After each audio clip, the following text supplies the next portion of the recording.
Welcome to NinonSpeaks. I'm Ninon de Rosa, and I have a fabulous guest. Now, my guest is very intriguing, and the reason being is that I was supposed to meet her in Vegas. She was just in Vegas, and unfortunately, our paths didn't meet. But I met Elisa Brown, who is my guest today. I met her, I don't know, 5-6 years ago, maybe more than that. I had her on another show. And so now we're back again. It's taken a little time to come back. Elisa, how are you? I'm just doing very well. And I'm sorry that our paths didn't cross. We're going to have to correct that going forward. Oh, yeah, we're going to have those crossing either in New York or either in Vegas again, whichever one. Okay, come on down for my show. We'll try to make it happen here. Oh, when's your show? It's June 26th at 3 o'clock. It's a Sunday. Yeah. And it's the Hackensack Performing Arts Center. And it's a totally original show that I wrote at the request of my late father. So oh, how wonderful. It's the culmination of everything I've ever done and everything Daddy always wanted me to do. And the name of the show is Hoodwinked from Heaven. And Daddy always wanted me to be a country singer, being from Texas. That was his favorite music. But I fell in love with Mozart when I turned 15, and I just never looked back. No, you certainly didn't look back. Let me just inform everybody, our audience out there, thank you for tuning in and thank you for being there. And also Maria Perez, who's my producer from social media shows. But Elisa is an opera singer, and she's got the most, we might get a few little lines out of her. I don't know if she'll do that, but I'll prepare her right now so she can think about it. Well, you are an opera singer, right? Your show, I'd be happy to do that. Yes, absolutely. But you're an opera singer, correct? Yes, I'm a classically trained singer and got my training at the Cleveland Institute of Music. And then from college, I moved to New York City to pursue my career as a professional singer. And with a lot of luck and perseverance, I managed to do so and have a career. You certainly, so you're saying, because when you were very young, you moved to New York. So you have always been in New York. I came right after college, so I don't know about always, but I came to New York, and then I had to take diction classes to learn how to speak English correctly because I had a significant Texas accent, and they said people aren't going to hire you with that accent. So I had to learn how to speak. I wouldn't say New Yorkese, but something that wasn't quite as regional as my East Texas accent was. Did you have a strong? I would never have thought of you have to change an accent to sing, but I guess depending on what you're singing. Well, now, if I talk the way that I did when I was growing up, my family does, that just doesn't really lend itself very well to opera and Italian, and French and all that. So it's not, the placement's wrong. So I had You don't sound like an opera singer, and especially coming from England and coming from Europe, because we have very definition of who everybody is and how they sort of conduct themselves. I'm not saying it's right or wrong, but that's just how it is. Well, and folks oftentimes will misconstrue a Southern accent or a Texas accent with a lack of intellectual acumen. So shame on them. That's exactly right. But I could use it to my advantage as well, so it all worked out well in the end. Absolutely.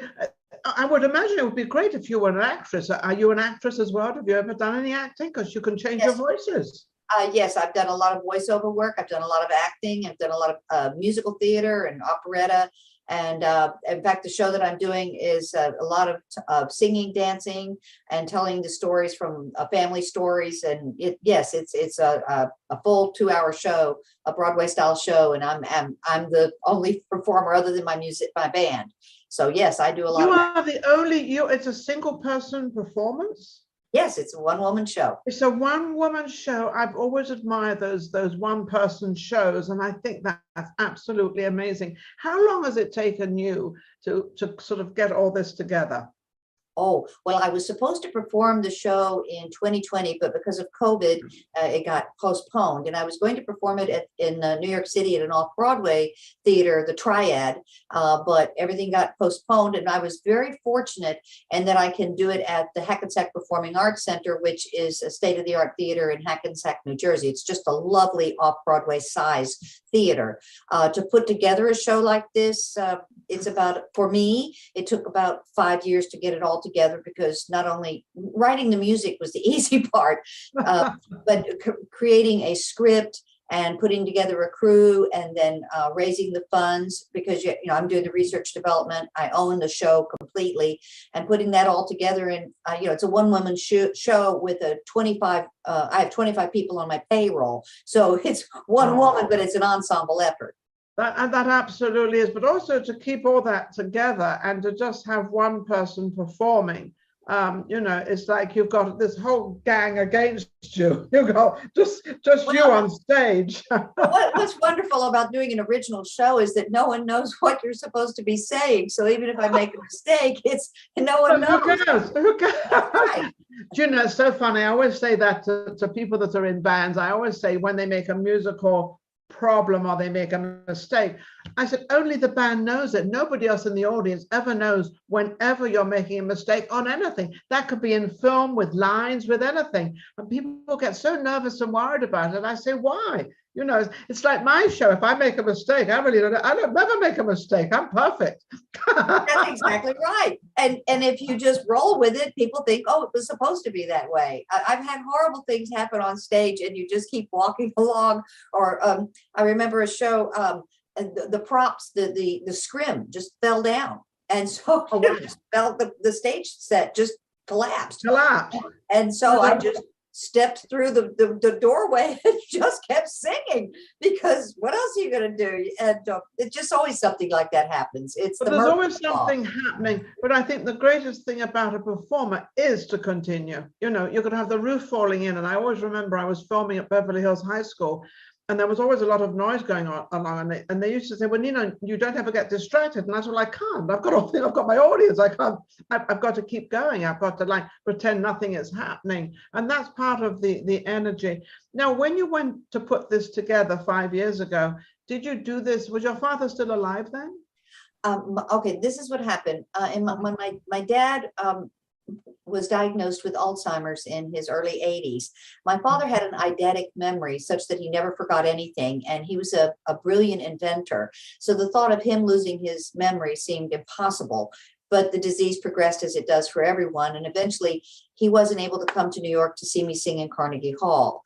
And when that happened, he asked me if I could write some country and pop songs for him, just specifically for him, that he could listen to before he moved on to heaven.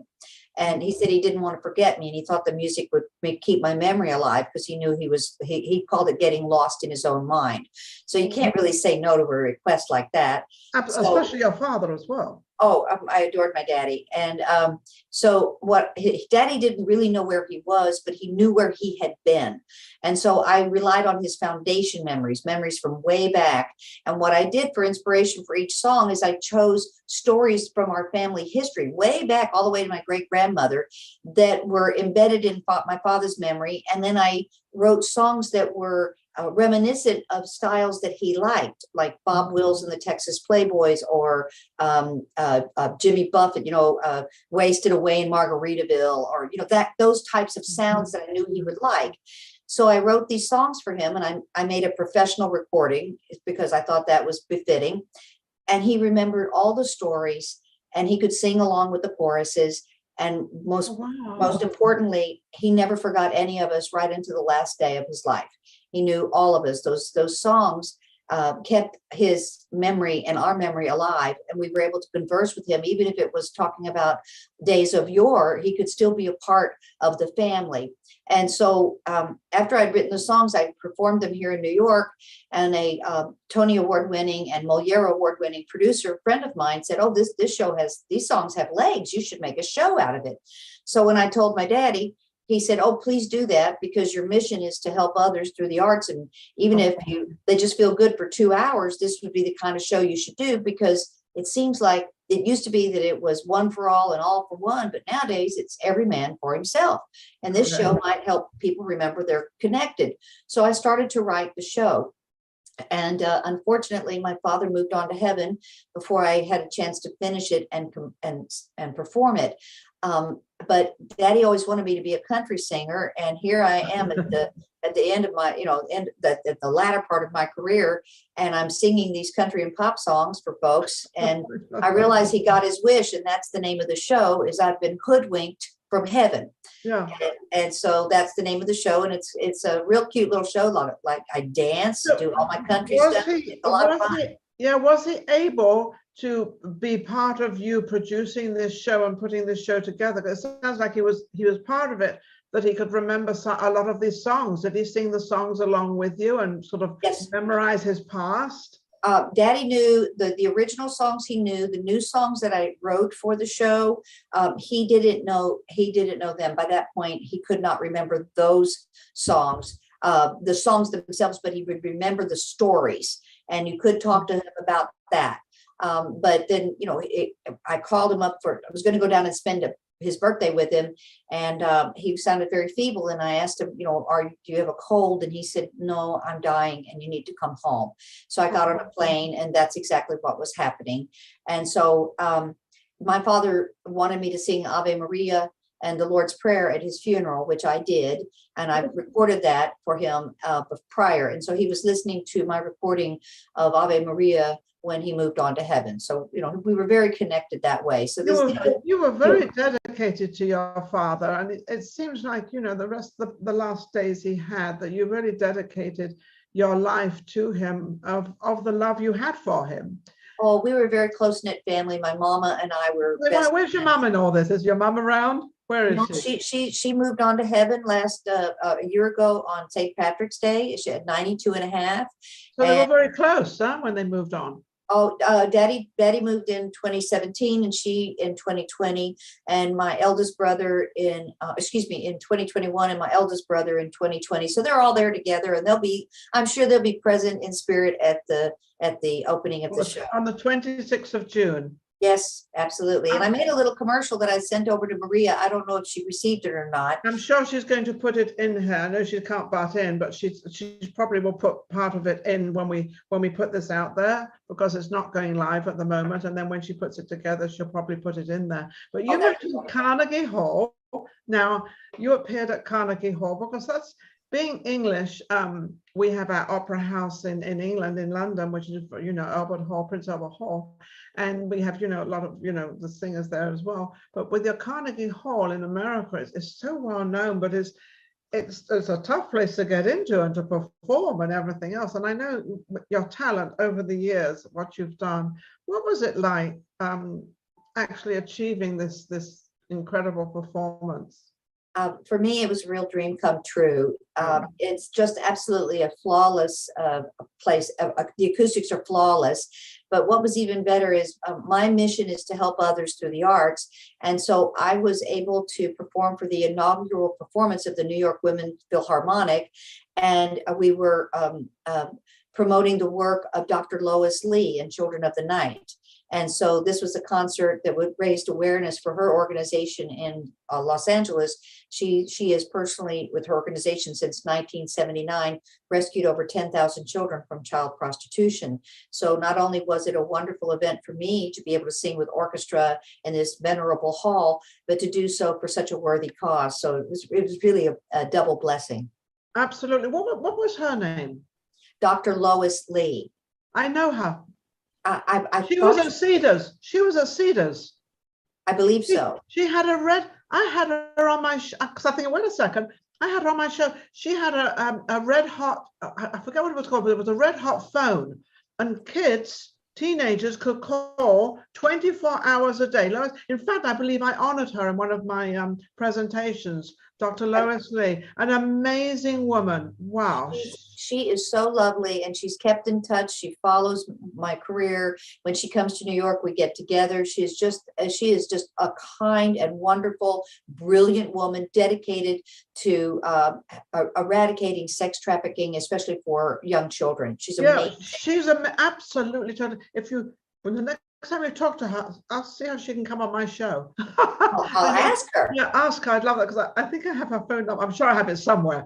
But I would love to have her, because she's such a she just gave so much for nothing. She just gave her heart and gave her soul to these children, because she felt so badly for them. And it's getting worse, not better, but at least she's helping.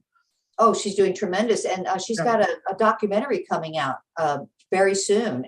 In fact, I can share her number with you and let her know. And it's coming out on one of the major documentaries platforms. And so I'm sure that share my number with her, and then we can give her publicity as well and put it out there and put the whole thing and help her, because I'd love to do that. Now, back with you, you started obviously opera. Did you win a scholarship, or did you go to learn how to sing opera or into the arts? How did all that work for you? I went to the Cleveland Institute of Music to receive my bachelor's, and I had some monies offered to me for scholarship, and I won some awards and competitions that allowed me to come to New York and to sing with, at that time it's no longer in existence, but the New York Bach Aria Society. And so being a young singer, my voice was well suited to the music of Bach and Mozart and, the more leggero styles. And so I started out with them. And so then I had a fair amount of luck that way. So I was very fortunate, because New York is a really tough market. I'm not going to say you had luck. I personally don't think you had luck. I think you had talent. Oh, there's a lot of people with talent, Ninon. It's just you got to be in the right place at the right time. But what I did learn with my training, I would learn my part and everybody's part, and I would come in before I would be ready to start. If anything went wrong, I could jump right in. I didn't offer an opinion unless I was asked, and then I had one. You have to learn, it's the business of show, and the director's in charge, and you just sit there, be quiet, and do your job when you're asked. And so, but also know your job. You have to know what you're doing. You have to know, if you're in the right theater, if you're singing in the right way they want, because it's always what they want. It's that's not just what you have, it's what they perceive. That's correct. Yeah, and that's a tough one, and you don't really learn those things in conservatory or what have you. You learn that really in the school of hard knocks. But once again, my father was very instrumental. He said, just keep your mouth closed. Just sit and listen and learn and watch what other people are doing, and don't make the mistakes that they're making. So it wasn't that I was so brilliant. It was that I had a brilliant father who really offered me some terrific guidance. No wonder you dedicated this play, this opera. What exactly are you calling this? It's a country cabaret. The country cabaret. Country is very, very much, I always remember when I lived in England, I used to love the country, and I still love the country music. It's country music is kind of, they sing about their life story. It's a little bit like rapping, when rappers, they talk about where they've not the same. It's a story. Opera buffo was the country music of its day, and that was where they would sing about what was going on. The lyric. These were the funny stories and what have you. So country music was like that. It started out as hillbilly music, and then they called it country and western. It was a marketing idea to call it country and western. But my father liked the old school country. So this is a show that's very nostalgic. So it goes back to the old school style country singing, not the modern day country. And is there a big difference in that? Because the old day was more of, they did it more naturally. That's right. The stages weren't so big. There was not a great big orchestra. You could just be out there with your guitar and sitting and singing along there. I have a 6-piece band because we're, a lot of this is have bluegrass and what have you, but there's very little stagecraft. There's not a lot of, sound and light effects. You're exactly right. It's all telling the story. It's, very straightforward, but I love it. I always did enjoy it. And I actually did a lot of singing and made money that way. Whenever I was low on funds and didn't have any money coming in with the classical singing, I would go and sing at a club, and I would do these country songs, Patsy Cline and what have you. And I made a nice little living doing that. So it's held me in good stead throughout my career. It certainly has. And of course, it's something that your father really wanted you to do, and you are doing it now. I just feel bad that he's not been able to see you perform to do that. But he's probably seen you have performed many times. Oh, Daddy came to everything. And that's why when he couldn't come to Carnegie Hall, because he had Sundowners, which is he would become agitated in the afternoon, and he had to be in a quiet place with people he knew. And New York City didn't really have that. So he was very remorseful, and so that's when he asked me to write some songs for him. Then I did a show. I had a show on PBS called The Heart of Art. It was with Conscious Evolution Media, and so he would watch that on online. But then it got to where it was too complicated, and he couldn't figure out how to do it. And my mom had Alzheimer's too, so then it became a little bit more difficult for them to follow what I was saying. So they would play these songs every day, every single day, and they would sing along and then have wonderful conversations. So it was a great gift. I was able to give back to him a lot of the love that he gave to me in the end of his life. So it really meant a lot to me. Not to you. What about your mom? You don't talk too much about your mother. You know, I know that we have this kind of father and daughter thing, because I had that with my dad, and we all seem to have that. But what about your mom? I am my mother's namesake daughter. My middle name is Joe. It's Elizabeth Joe, and my mother was Alma Joe, and she was absolutely gorgeous. She was a brilliant businesswoman, one of the top real estate brokers in the country at the time. She was flipping houses before that was a thing. She was amazing. And she just lived every minute of her life to the fullest. And we spoke every single day. She would come up and visit. We'd go on shopping expeditions. We'd take trips together. Mom and Dad and I we were just like a triple threat there. We were really close, thick as thieves. How wonderful. You know, you don't have much of that this day and age, but with you, and I think this has made you progress in the way you've progressed as to being, you're very well known, you're very sought out there, but you're very humble still. You're very sort of humble. And I've always loved that about you, of how humble you are in the degree of life where you're at, because you've done so much. You were at Carnegie Hall. What other great performances sort of stick in your mind, and you kind of go out on stage and you've got, you know, this incredible audience? The largest audience I ever sang for was in China, and it was 10,000 people.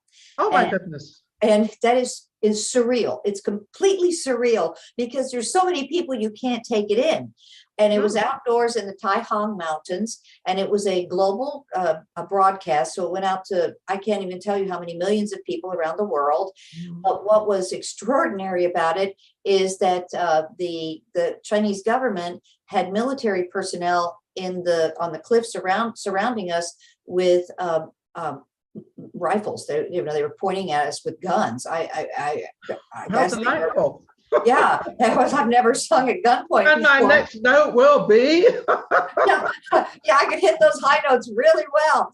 But that was such an amazing performance because I've never sung for that many people, and they were a beautiful audience. They were really lovely, and so that was quite memorable. I sang down in South America in Chile, in Santiago de Chile, in the Palacio Cusino, with orchestra in one of the most gorgeous settings. It was something like out of an Oprah Winfrey show, with the chandeliers hanging down, and everybody had their own personal waiter and what have you. And I was regaled on the stage, and it was they really treated me like I was hot stuff. So it was really nice. And then I've had other situations where I'm singing in some downtrodden, horrible place that's war torn, and there's bullet holes everywhere, and I'm singing to raise money for the orphans. And so every opportunity to sing is a blessing. And so I enjoy all of them. Some of them are more spectacular than others. But when you were singing in China and you were singing out in the open, and because I know how powerful your voice is,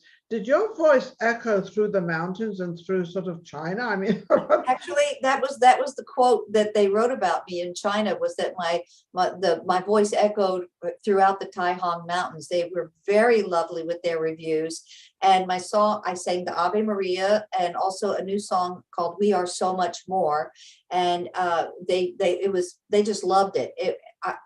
It was really very kind of them, the things that they said, that it would long resonate with peace throughout the mountain. So, well, that's because of you and what you performed and what you did. Can you give me a couple of bars of Ave Maria?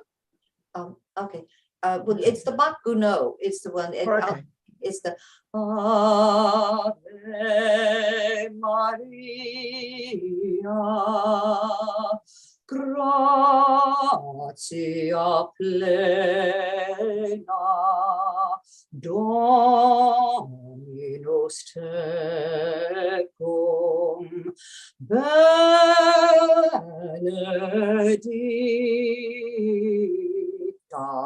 tu. Of course, I've taken it down about 3 octaves because if I sing, Yeah, otherwise we'd be blowing out. I can't do that high. I learned my lesson on that one. I just sound like a mosquito. So it doesn't The work. sound system will be. So you've got this now with this what you put together. Are you thinking of making a movie out of it or putting in? So this is the point.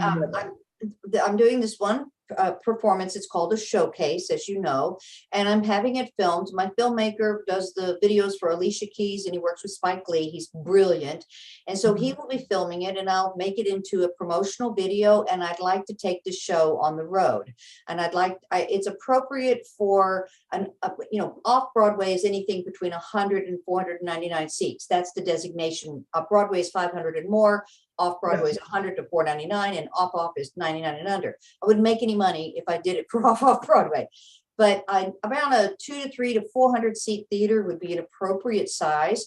And because I own the show and it has a very simple light and sound plot, I can do it with a TV track. I can do it with minimal instrumentation. It's a very affordable show to take on the road and do in smaller venues or even in something that's state of the art. And that's what I want to do. I want to take it on the road and eventually take it to Off-Broadway. I'd love to do it in Vegas, but I think they only have gigantic theaters, like with Well, we do have the Smith Center, and I believe in the Smith Center. You might want to get in touch with the Smith Center. They have, I believe they have a very large theater. Write it down, Smith Center. It's very, the Smith Center is very much a Vegas place. It's not on the Strip, but a lot of the people that live in Vegas, they go there all the time. We have shows there. Oh, we have a cabaret room, but that's very small. It wouldn't be big enough for what you're doing. But I believe if you get in touch with them, they would absolutely open arms. I would think they would just love you to come into town. And even if they can't, I'm sure there's we have so many hotels and theaters in the hotels that, they're very large seating. I think you would be amazing there, but and sort of, obviously how many people do you travel with your orchestra then? Well, okay, so that's what's lovely about this. I'd probably keep the same music director, but then I can get a pickup band because this is not Tchaikovsky. This is country music, and so I know a lot of people around the country, so I could put together a band in no time. It wouldn't take any time for any part of the country. Anywhere in the country. Anybody in the country, also probably in the world. Have you ever performed in Italy? God, you would be amazing in Italy.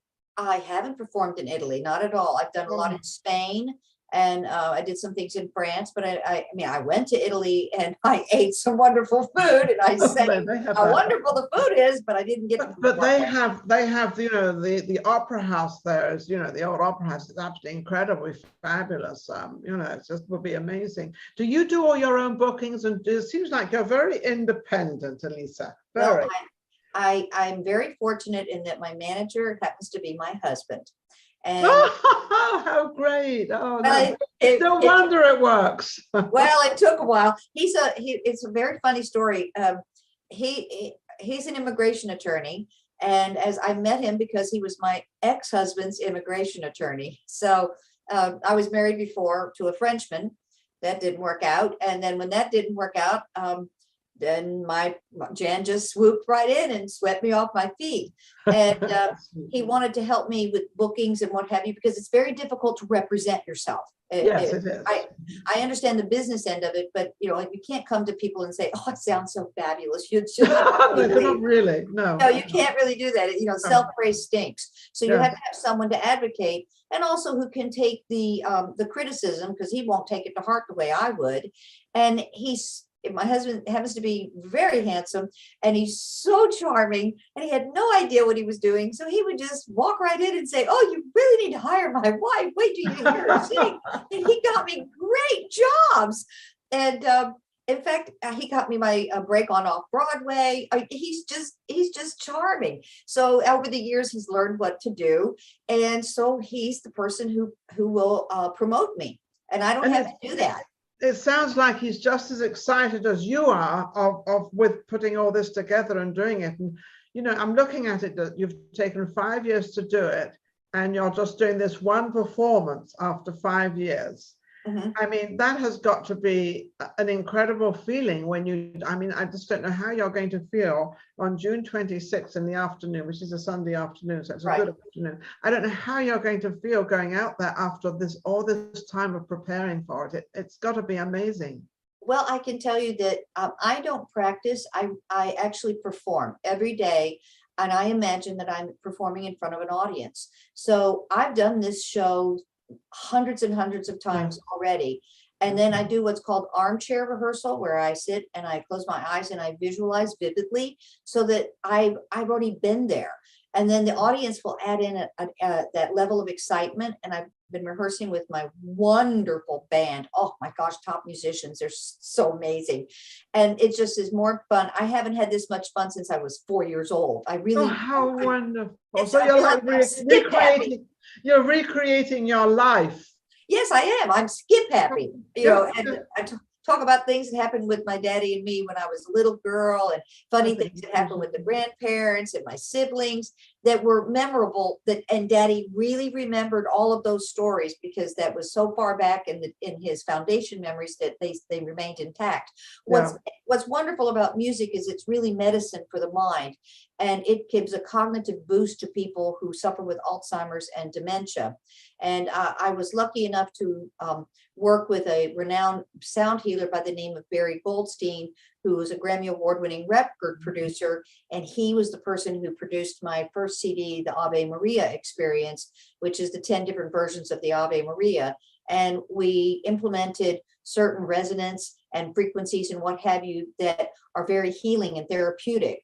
And I started to study these things, not knowing that this would be something that I would be using for my father's all these years later. And I studied Jonathan Goldman with sound healing, musicophilia with Oliver Sacks. There's a book called This Is Your Brain on Music by Daniel Levitin. And so I delved into sound healing because this is something I was doing intuitively. But I learned that there was a language for it. I had no idea. But the magic component, even though you can talk about all these things technically and this frequency and that. Elisa, with you're explaining all these incredible stories and everything, and how you've worked it and how you've done it. How powerful do you think opera singers are right now? You've traveled, you've done from school, from college, all the way through. This has been your work. This has been your talent. How is it going now? Is the younger generation still doing this?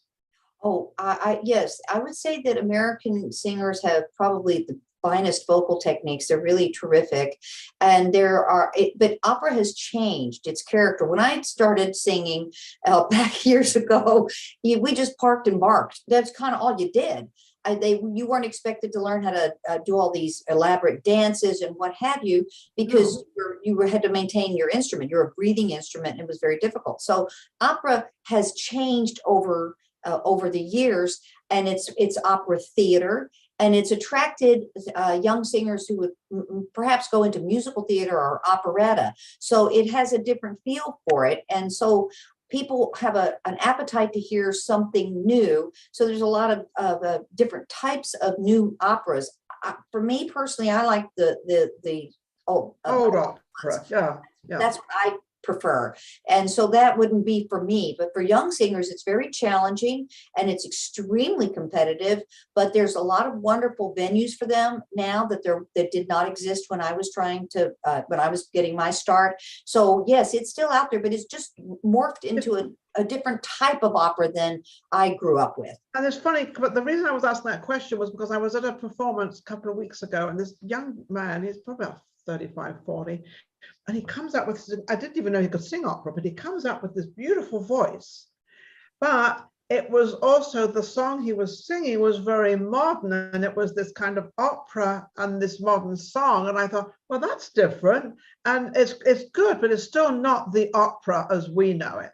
No, it's not. It's very different. When I sing pop, I don't sing it with an operatic style. I have the same technique, but I sing it with a different style because I personally think I sound like a jerk if I sound, it just doesn't sound right to me. It's not authentic to the style. It's not to your earring, your hearing, because you hear yourself, don't you? Well, actually, you hear yourself within a bony structure. So what I hear and what you hear are not the same at all. No. Not at all. When if I think I have this big fat sound, that's when it's not carrying at all. When it's this little tiny sound that's just on a column of air and it's compressed air, that's what carries, like a little bird. You got a little bird and the sound carries. So what I hear and what you hear are not anywhere close. Completely different. Yeah, completely different things. Well, on all that, we've had an incredible interview to my audience out there of Elisa Brown, and an amazing story. And she's actually, what she started out with, she's actually not ending up with, but she's actually got a show and she's got a performance together. Elisa, how can anybody reach you and how can they get in touch with you to see your shows and to see what's going on? Oh, well, I'm not a secret. Anybody can find me on my website. It's elisabrownmusic.com. And there's information about the show and my recordings, and also how you can purchase tickets, how you can buy recordings. Everything is there, and it's really easy to use because I don't want it to be complicated for anyone, so they click and go something else. So cool. elisabrownmusic.com. And the show is Hoodwinked from Heaven, and I'll be wearing my best, what we say in Texas, my best bib and tucker, and I'll be talking in my Texas accent the way my daddy did. So it's a little different than. So it's going to be something completely different. One last thing. What would you like to say to the younger generation going into opera, and what they're going to expect? It's a lot harder than you think. And it's really a business. You truly have to know your part and everyone else's part. And you have to show up early, be ready to go, don't cause any trouble. And it truly, it's the business of show. And everything has to be on a scale from 1 to 10. So if you're not a straight up 10 on everything, you're not going to get the work. But if you're not reliable, if you're not a dependable member of the ensemble cast, I don't care if you're the star singer or whatever, you cause trouble. There's about 50 million people right behind you who are really happy to take your job.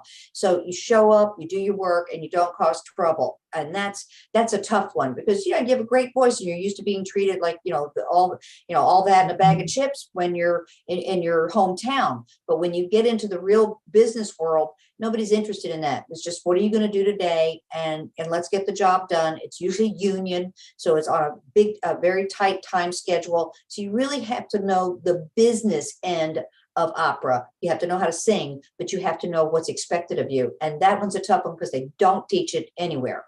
Nobody teaches that. Well, Elisa Brown, that's been great information for our younger generation. As you know, I'm always for the younger generation to help them any way we possibly can. But I think, yes, turn up. I know that in Vegas, a lot of our singers, a lot of our bands, a lot of our people, they half turn up, half the band turns up and half when they come in late and they do. That doesn't work. The only reason why everybody out there that makes something of themselves is because they're dedicated to their work. So take a leaf out of Elisa Brown's book and or her website. Go to her website, check it all out. And if you get a chance to actually see one of her performances, I advise it very strongly. It'll give you an idea of how it really all works. Elisa, thank you so much for coming on, and hopefully I'll see you soon. Either in New York or maybe they'll book you in Vegas. I'm going to call that Smith. The Smith Center. Smith Center. Very well known. Have my manager do that for me. Yeah, let your we all know who that is. Yeah, my sweetie pie, my husband. Yes. Thank you so much. I want to thank Maria Perez for putting this on and putting this all together. And obviously, it comes out of social media shows. We do this once a week, and we put this out there. And of course, it's all done through the internet, so we can give everybody a chance. We love to give people a voice in society, and this is the way we can find to do it. I started doing NinonSpeaks on Zoom on the internet because of COVID-19. So not everything is lost out of COVID-19. Everything is gained. And I think if we look at the positive, we can really move forward. Thank you for watching NinonSpeaks. We'll see you soon. Take care. Let me tell you about the new show that I wrote at the request of my late daddy. It's called Hoodwinked from Heaven. Now, my daddy wanted me to be a country and western singer, but I fell in love with Mozart when I was 15 and I never looked back. Until my daddy got Alzheimer's and he asked me to write some country and pop songs that he could listen to before he moved on to heaven. Now, little did I know my daddy knew exactly what he was doing to get me back to singing in a pair of cowboy boots.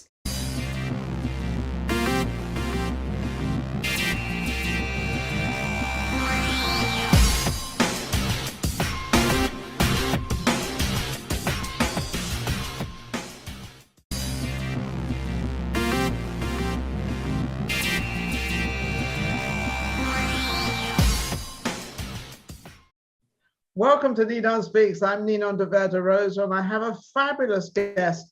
Now, my guest is very intriguing, and the reason being is that I was supposed to meet her in Vegas. She was just in Vegas, and unfortunately, our paths didn't meet.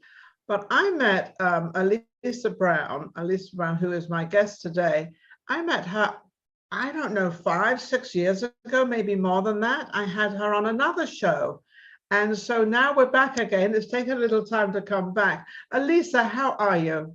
I'm just doing very well, and I'm sorry that our paths didn't cross. We're going to have to correct that going Oh, forward. yeah, we're going to have those crossing either in New York or either in Vegas again, whichever one. Okay, come on down for my show. We'll try to make it happen here. Oh, when's your show? It's